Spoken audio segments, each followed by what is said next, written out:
Now to the embattled Fort Bend County Judge K.P. George. Today, for the first time since he was arrested 4 days ago, he was in front of our cameras. He didn't talk, but his attorneys had plenty to say. ABC 13's Nick Notario was there and has reaction from George's colleagues, some of whom are now calling for him to resign.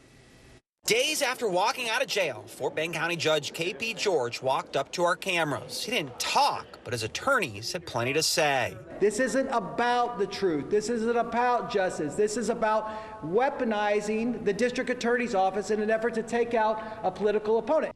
On Friday, George was charged with money laundering involving funds from $30,000 to $150,000. Prosecutors accuse him of illegally taking campaign money 6 years ago and tampering with the campaign finance report. George said it was a loan he repaid himself, which isn't illegal.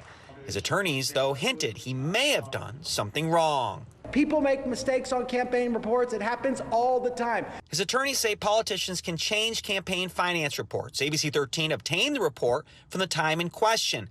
It shows no loan repayment. We asked his attorney if George removed it. He didn't deny it. If you have that complaint, you first go to the Texas Ethics Commission. You file a complaint.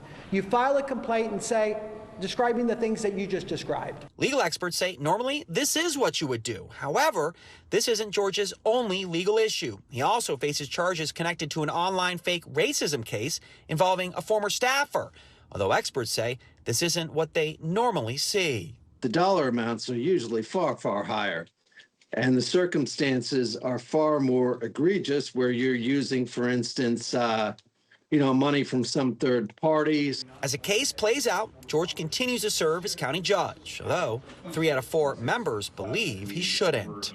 The fact that people are feeling like they aren't being heard by their representatives, that alone is telling you that it's time for us to move on. It's taken away from county business, the day-to-day business that needs to be conducted.